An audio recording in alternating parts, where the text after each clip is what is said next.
my loves, welcome back to my channel, or welcome to my channel if you are new here. Hi, hello, my name is Loey, and oh my goodness, it has been way too long since I have said that. I have been taking a little bit of a breather this January after uploading for like 3 months straight, and then when I was finally ready to come back and post videos for you guys, YouTube was having some major malfunctions and nobody could see any of the videos actually being uploaded, so hopefully you're even seeing this. So I have been in LA, in my LA home, just getting stuff done and working super hard on some fun stuff you guys will see coming up later, like in the next 2 months. That's crazy to me. But before I left, I filmed this video for you in Georgia. So before I got into that, I wanted to say hi, that I've missed you so much, but also thank the sponsor of today's video, Audible. If you guys have watched my channel before, you already know that I am a huge lover and supporter of Audible. They have an absolutely unmatched selection of titles of audiobooks, like over 100,000. Just like think about how many books that truly is. Pretty sure we can't go through that in our lifetime. You name it, you can find that title on Audible, and they have everything from the classics to brand new books that have just come out this year, and even Audible originals, which are titles you can only find on their platform. So if you guys want to go ahead and sign up for a free audiobook, all you have to do is go to audible.com/Loey or text Loey to 500-500 to get started. Since it's January, I know a lot of you have amazing resolutions that I think Audible could be a huge help in fulfilling, whether you want to read self-help books or just read more books in general. They honestly have something for everybody, and since I talk about them so much, I always like to give you guys a little bit of a book recommendation. You guys know I love all things spooky, so this month I am recommending to you Stephen King's Pet Sematary because it is coming out as a movie, I think later this year. I saw a trailer for it in a movie theater and I had never read the book, so this month I am listening to it on Audible. Whether I'm in a car, on the plane, wherever I am, I can be listening to my book. So once again, if you guys want your own free Audible trial, you can go to audible.com/Loey or text Loey to 500-500 to get started. Thank you so much to Audible for sponsoring this video, and let's get right into it.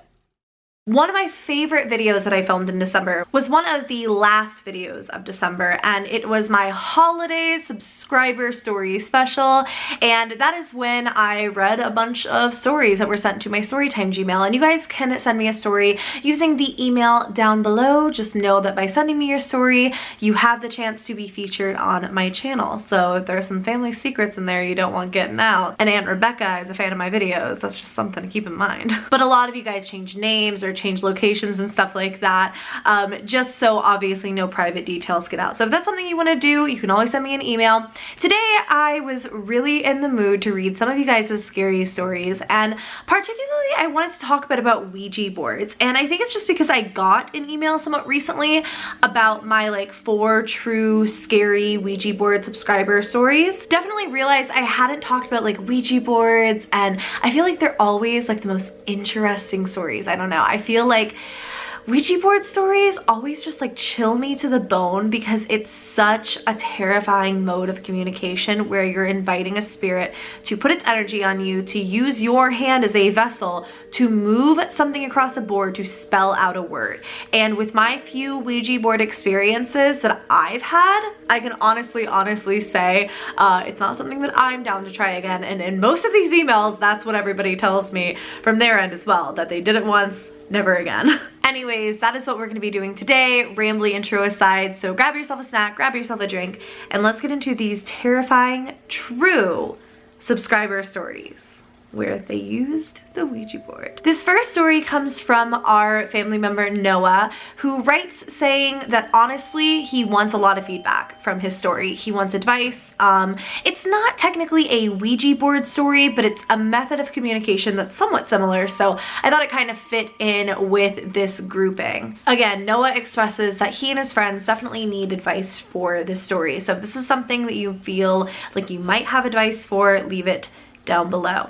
But Noah said it was about a year and a half ago when he first learned about pendulums and that method of communication where the spirits can use the pendulum to pretty much either say yes or no. It's like a method of swinging back and I'm not entirely sure, so I don't want to get it too wrong, but it's like it swings one way for yes, one way for no. Also, it can say maybe. You guys can definitely look it up if you want more information on it. But Noah said that he didn't have like a proper pendulum at any point. He just had a crystal necklace that he had for kind of mental health reasons, and it was pretty much the next best thing and got the job done. So that was what he was using in place of a pendulum. Noah went into his kind of attempt to contact spirits with this necklace, assuming that there really couldn't be any negative experiences with it. And that was simply because of the fact that he had really been struggling, and this was given to him as kind of a gift to ease his anxieties, this particular crystal necklace. So he always just assumed that nothing negative could come through until this experience. He said at first he was having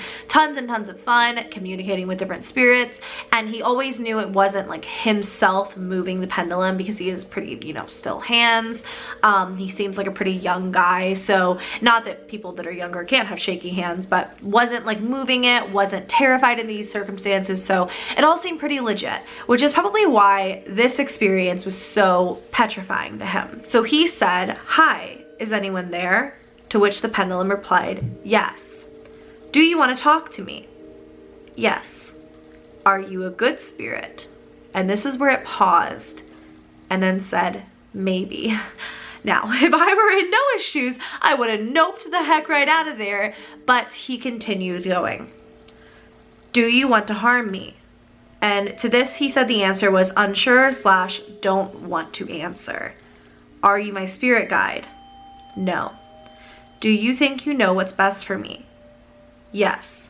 This is where he remembers getting chills all over his body. The room felt freezing, and he asked a question that pretty much can very quickly verify that whatever you're talking to is good or bad. And he said, "Is there a heaven?" To which it replied, "No." And this is when Noah, like his entire body just went cold. He was so freaked out, and he really quickly just like kind of mumbled, "I can't talk to you." He said, "I gotta go, I'm not talking to you anymore." And he physically threw the pendulum across the room, never closing out, I think, the session of communication or saying goodbye or anything like that. But he said that the room was freezing, and it was like 12:30 at night. To make matters so much worse, he was home alone until like 12:30 that night. His brother was across the street hanging out with some friends. His mom was out until pretty late that night, and normally he doesn't really mind having the house to himself. It's kind of his own quiet time, but that night he was pretty freaked out. Well, he made the mistake of watching like salad fingers, which if I was already scared, that is the last thing I would be watching, but kudos to you, that's pretty brave. But either way, Noah was just kind of hanging out, texting his friends, not really that worried, but suddenly he heard a huge crash coming from downstairs. Now, Noah described the sound as if somebody was wearing like a jacket covered in studs or something covered in studs, like jeans, a jacket, something, and just hit the floor. Like all of these like separate little sounds that you could hear, but also it was just one huge crash. He was actually pretty convinced that there was something genuinely in his house. So he FaceTimed his friend, grabbed a pair of fabric scissors, and ran downstairs, starting to investigate the home. Noah here gives me a little bit of a brief description of his kitchen and says it was never really his favorite place. He always had a very uneasy feeling about it. He would see shadows in the dark. There's kind of like a walkway path thing that you have to go through in order to get to and from the kitchen.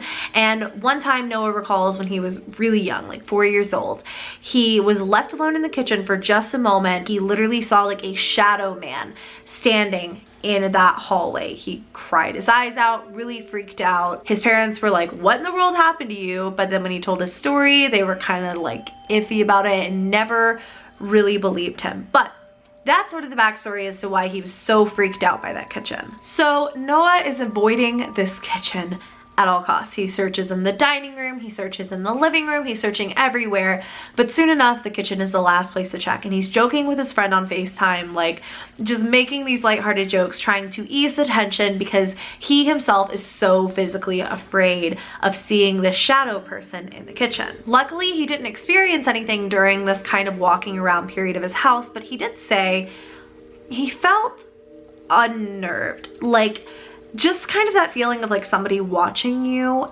and he was just very uncomfortable by the whole thing. Definitely was super freaked out by the experience, went upstairs with like a huge knife, but nothing else happened.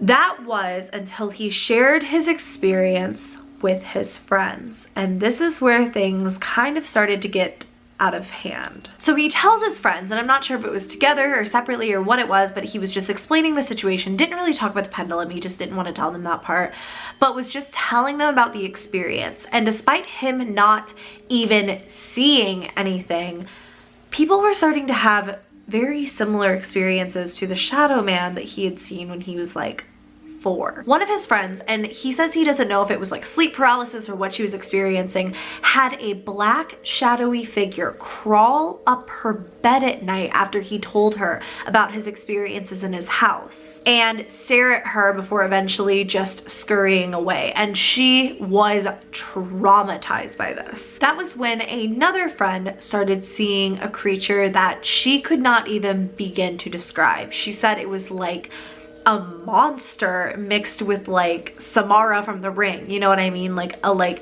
creepy long-haired ghost girl meets almost like a swamp monster or something. She could not stop talking about this. But I guess as this one friend was describing this, the other friend who had had that creature crawl on top of her at night kind of said that that might have been exactly what she experienced too. She couldn't be too sure because it was in the dark, but it sounded somewhat similar to the black figure that had crawled on top of her at night. Then one of his friend's brother started seeing something completely similar, and they're all coming to him separately, telling him about these experiences, and he's just at a loss of what to do. While I said this didn't originally tie into the whole Ouija board thing, it kind of does, because the end of this email concludes with Noah telling me that one of his friends made a Ouija board to make contact with this creature and see what it was. I mean, just out of terror and curiosity, and everyone told her not to do it, but then right after, she started experiencing really strange things that I don't even know if she's told him about. So what I'm taking from this is that Noah had not been experiencing anything leading up to this point,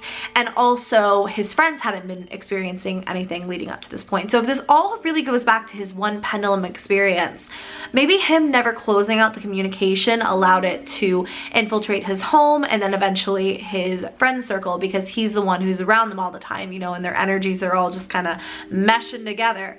So I'm really at a loss of what to say in response to this. It's honestly super creepy. I can't even imagine what it is that they've been seeing, but I would say the best thing to do is just keep your thoughts and your energies positive and don't pay it any attention. And, you know, eventually these like bad things have nothing to feed off of. Pray if you pray.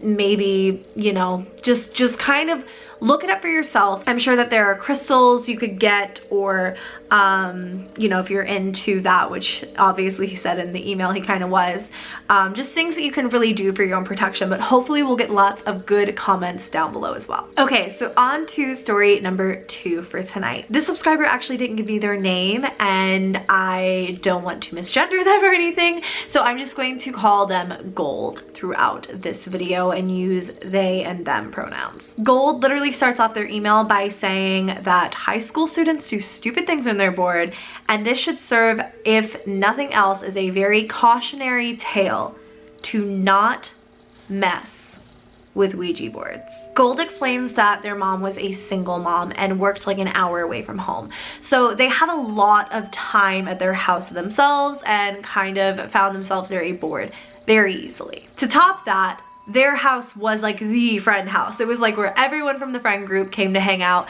and there's only so many times you can play truth or dare without absolutely going bonkers. Gold had a beautiful antique dresser with a matching antique silver mirror, which they decided to turn into a makeshift Ouija board. They actually make it very clear here that they had the bright idea to use a wet erase marker and a clear glass bowl to turn the mirror into a Ouija board.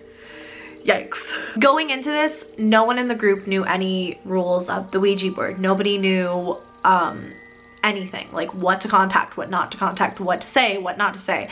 So they literally just made this like makeshift Ouija board on the mirror. They only knew to leave 2 fingers on the planchette apiece, And that was literally it. They started asking questions and immediately were getting responses. So everyone in the group is like giggling and saying, there's no way this is real. You must be moving it. No, you must be moving it. So everyone, one by one, is taking a turn, asking a question while other people look away from the board to make sure that it is like legitimate.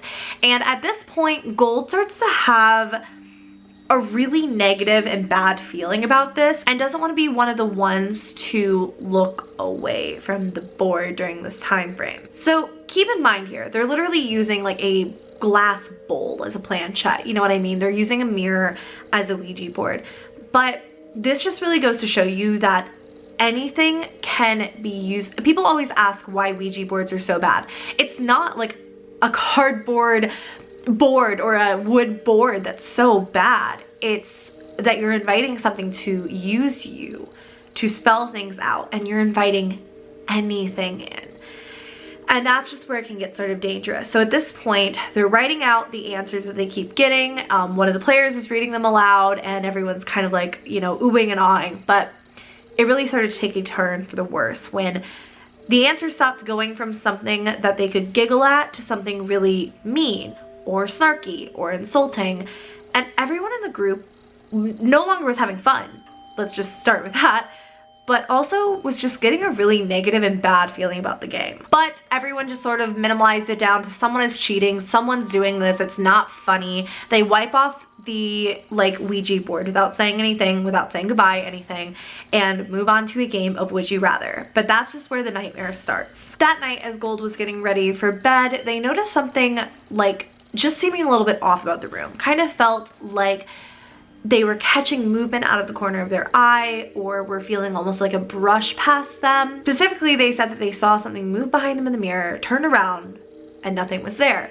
So they thought maybe there was a draft, or, you know, the air conditioning, whatever it might be, just sort of explained it away. That night, in the middle of a dead sleep for no reason, Gold woke up, heart racing, out of breath, just the like kind of waking up out of a dead sleep for no reason. And this is not normal or common for them. And they just looked around the room trying to figure out what had woken them up, and nothing was there. But this started happening every single night. Waking up out of a dead sleep, just like can't breathe, heart racing, just like in total panic mode. Later on that week, one of Gold's friends was staying the night and they were watching TV when suddenly they both noticed what almost seemed like a shadowy person standing in front of their mirror. The same mirror that had been the Ouija board. It literally looked like someone was standing in front of the mirror. They both see it. They're both like in total shock. And Gold looks at their friend, looks back, and the shadow figure, the like person standing there, is just gone. It was almost like the mirror was showing them something that wasn't really there, because at this point, I believe it was turned into a portal. They didn't sleep that night, but eventually when Gold did have to sleep, they woke right back up in a blind state of panic, just can't breathe, heart racing. But now when they woke up, sometimes they'd see that black figure standing in front of the mirror. Other times they would experience total sleep paralysis, so waking up and not being able to move, which is terrifying. So Gold's friend insisted on coming back for another sleepover, and this time she came prepared. She had some holy water, some salt, and a crucifix, and she was rearing and ready to go. Essentially, the friend's grandmother had told her that, you know, she thought that they had invited something in when they played with the mirror as the Ouija board, and basically how to get rid of it. So Gold's friend used holy water to draw crosses on top of the mirror. She basically covered it in salt and said a bunch of prayers that supposedly would keep whatever they had invited in at bay, and it seemed to work for a while. But Gold said in their email that they've had to pretty much learn it for themselves now. So they were basically washing this mirror in this saltwater bath as almost a monthly ritual, and any time that they would go too long without it, would wake up in a blind state of panic, can't breathe, heart racing, the whole 9 yards, and sometimes would see that strange figure again. For a while, the mirror wasn't even in Gold's possession. It was in like a different state, in a different place, but now I suppose it's not even in their room anymore. It's just behind something else in a different part of the house, but they still feel that blind panic if they are within the vicinity of that mirror and they haven't done this like salt water ritual rinsing of the mirror. Gold wants a safe way to remove the entity that doesn't involve shattering the mirror. They don't want to get rid of it. They don't want to pass it on. You know, it was a family heirloom. It also, you know, it does have this entity attached to it, but again, they don't want to like shatter it, and they don't want to, you know, destroy it or anything either. So they want a safe way to get rid of it. And Gold has also mentioned at the end of this email that they are open to suggestions. Something I would recommend trying, if you haven't already, is simply by stating under every fiber of your being that this is your house, this is your home, this is your space. It doesn't belong to anyone else. And if anything is not of light and love, it needs to leave. It has no purpose there. You know, have your white light around you, you are protected, and whatever is lingering there can't hurt you. But again, if you guys have suggestions for Gold, leave them down below. I'm sure they'll be reading the comments of this video, trying to get some more ideas on how to safely kind of rid themselves of this entity, demon, or whatever that's following them. But this should go as an absolute, like, don't play the freaking Ouija board, man, because now this person has been struggling with this for 20 years. The final story for today comes from my subscriber, Skylar, and Skylar's email made me laugh really hard because autocorrect really did them dirty, and it changed my name from Loey to Leroy. But it was just at the beginning of the email. At the end, they conclude it by saying, "Love you, Loey. I love you too," and man, autocorrect, I'm telling ya. So Skylar does give a different name to the friend that was experiencing this with them, and so they've called their friend Kelly in this, and this happened about 3 years ago. A different friend of Kelly and Skylar's was throwing a Halloween party, and the interesting part about this other friend is that they live in a funeral home.